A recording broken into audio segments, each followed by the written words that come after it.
Hello everyone and welcome to a new special. Or not special. Rather this is a new section for players that are coming into Crusader Kings II and are finding it a bit too overwhelming to get to play the game. As it is, there are a considerable number of DLCs and mechanics that make the game more interesting. Even vanilla CK2 is way different than when it was 7 years ago when it came out. I still can't believe it's been 7 years. I honestly cannot believe that. But let's give a few examples on how to increase prestige for this session. The question actually is, or rather the questions, because there's a couple of questions related directly to prestige. One of them is, how can I farm prestige? Farm as in how can I increase prestige dramatically? And how do I know how much prestige I will get from a marriage? From marrying someone? Or how much will I lose if that is the case?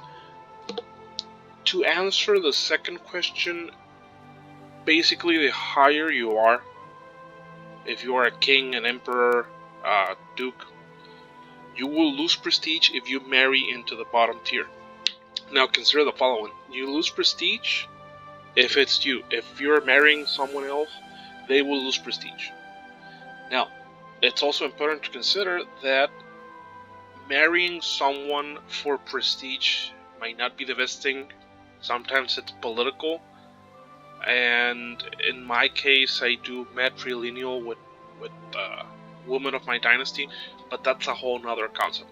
That's actually a question on its own, because it's a bit difficult to... Well, it's not difficult, it's just a whole nother beast of its own. So let's concentrate on this. How to farm prestige. And when should I marry for prestige? When you marry for prestige, you should do it because either prestige is super low and you really need it to do something. For example, as tribal, because we're using tribal here. We're not using feudal, we're not using Muslims, but it's not Muslim, it has a name. Actually, the government type has a name, which is... Sunni Muslim, no, Ikta. Or Ikta. I'm not sure if I'm spelling it right or not. I think this is also tribal. Okay. No, yeah. So it's different, and I think for the Byzantines it's actually also different. Feudal, imperial. Okay, no. So imperial is just the top. Cannot create empires. I've never seen that before. Anyway, back to the topic, because we are getting away from the important thing. So, marrying for prestige should be done when you really need it. For example, in this case, I'm already married, so there's no point in me on doing that. But one of the ways that I can easily get prestige is taking concubines. Now you may be wondering, so how does that work? Well, in the case of tribals and Vikings and Muslims and whatnot, taking concubines, in some cases, not always, can give you prestige. For example, here I'm just gonna take one. Okay, I have that. But let's say, for example, let's go with the king, and let's say that I want to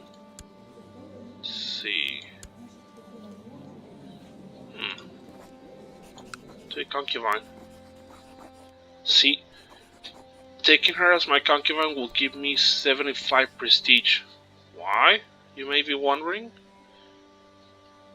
Well, the Catholic faith is not permitted taking of concubines. Oh, didn't know that. That's interesting. I had never seen that before. So the only way that I could take a concubine would be to kidnap one In my case, I can raid and get that. Or I could, well, basically raiding is the main way to do it. I could always invite people to court and from there marry them. So the reason you can get prestige from that is basically because it's from a dynasty that's important. It's from a dynasty that has, well, it's not necessarily the dynasty that has the duchies or the kingdoms or the empires, but it does affect you in the end.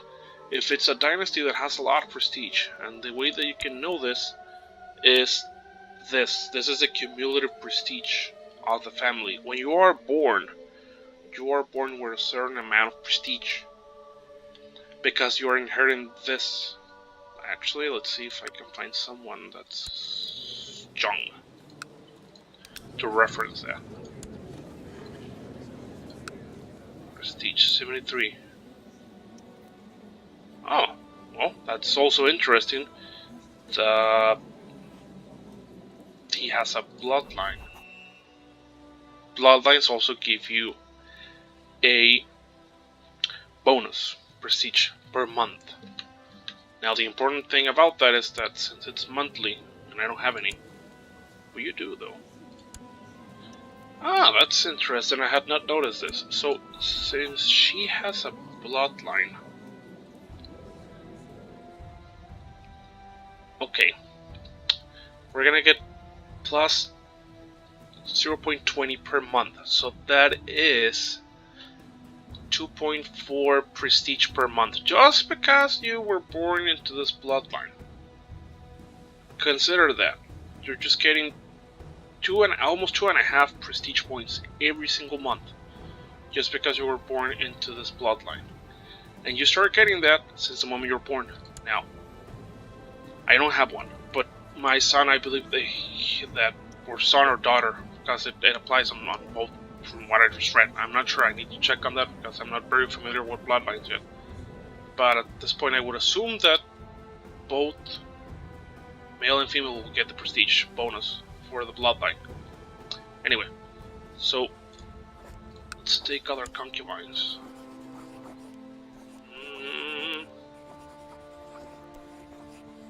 Okay.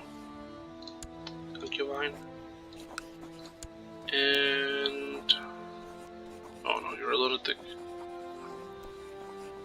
Vicious.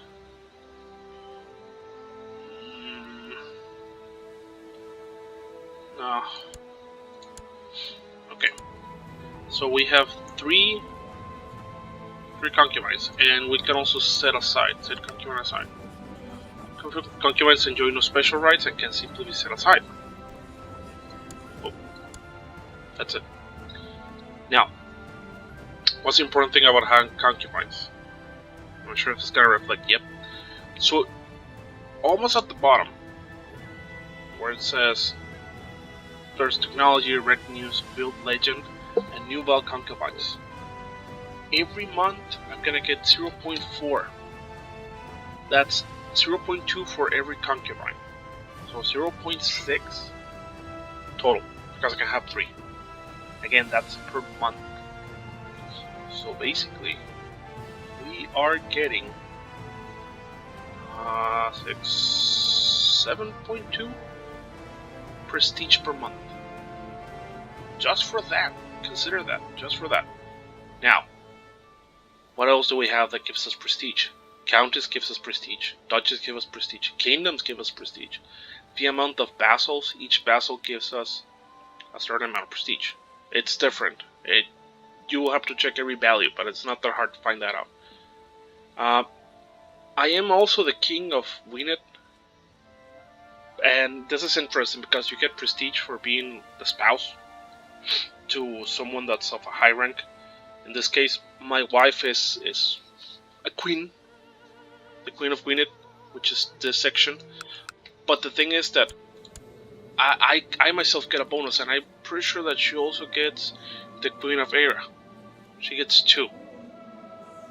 Okay, so you get a bonus. You get different bonuses depending on the level. Baronies, counties, duchies, kingdoms. and empires. Give you different types of bonus. Now, other things that give you bonuses, for example, are items that you can either forge or get. In my case, one of the things that I do almost at the beginning of the game, or when I have the opportunity, is to get a smith. You call the smith, and you have an option that allows you to craft jewelry. So what that will do for you is that you can you can get different types of items, but basically what you get initially is the scepter, the sword, and the crown. The crown gives me 0.10, 0.1 every month. Scepter gives me 0.05 every month. Sword gives me 0.05.